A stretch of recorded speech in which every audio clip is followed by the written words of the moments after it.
Well, 541 kilograms of cocaine worth 200 million rand was stolen from the Hawks' serious organized crime offices in Port Shepstone between Friday and yesterday morning. The suspects are said to have forced entry into the building through the windows and tampered with the safe that was used to store exhibits. An inquiry is currently being conducted into the circumstances of the theft. Hawk spokesperson Brigadier Nomtando Mbambo joins us now for more.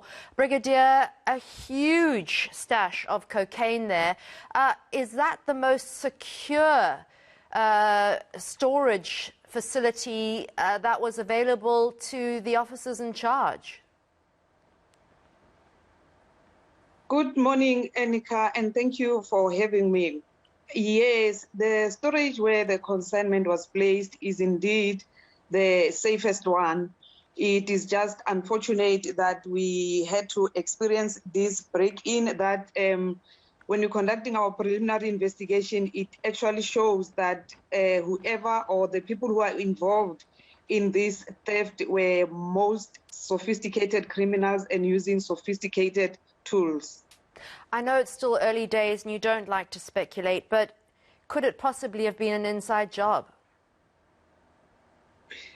We will be looking in all angles, eNCA. We won't leave anything aside, because now the first thing that we would need to know is how did the people know where the safes are, and between the two safes in the offices, which safe to actually, where the drugs were actually placed. So those are the things that we will be looking at, because it seems like the people who did this knew exactly what they were looking for and they knew exactly where to find it.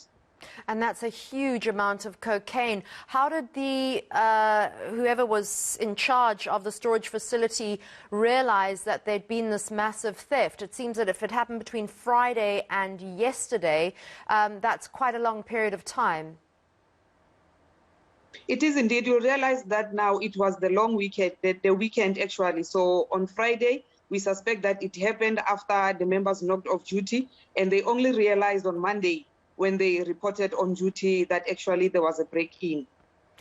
Any updates or leads on the case so far? The case will be actually investigated by the detectives in the district here in KZN, but they will be working hand in hand with the Hawks, assisting them with tracing and tracking those involved in this theft. I take it, well, I shouldn't presume, but I would think that those who were in charge of that storage facility have been questioned or at least placed on special leave so that they can't interfere with the investigation. They haven't been placed on special leave because at this stage we don't suspect anyone as yet, but as I indicated, we will be looking in all angles, both internally and externally. But surely they could tamper with any evidence such as fingerprints, etc.? Yes, the thing is that office is not accessible at this stage, only for forensic investigation. So for the meantime, they will be using other offices, not this one that is now regarded as a crime scene. So is somebody actually from an outside district manning that crime scene so that nobody who works at that particular storage facility can get access? Yes, indeed. The forensic team are in charge of that crime scene at this stage. All right. Thank you so much for coming on air with us. That was Hawk spokesperson Brigadier Nomthandazo Mbambo.